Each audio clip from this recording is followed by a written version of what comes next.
Pilipino. Kanang ayuda, inyo yan. May, Diyos ko po,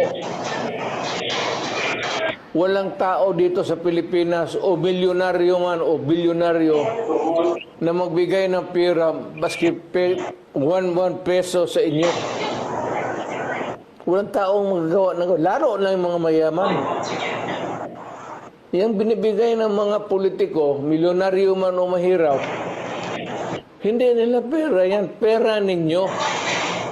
Kaya kung may problema ang bayan, tapos ang issue na sa harap ninyo,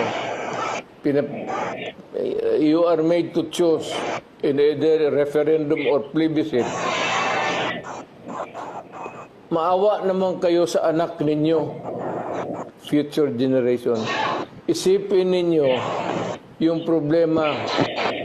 Yung ibigay ninyo ng pera, kunin ninyo, kay pera ninyo yan. Hindi gago itong nag-imprinta yan sila ng pera, ipamigay. No, it's your money. Ninanakaw nila yan, yung iba. Yung iba naman, kagaya ng Kongreso ngayon, parang nauubos talaga ang pera ng Pilipinas. Parang tubig gastos nila. Huwag manira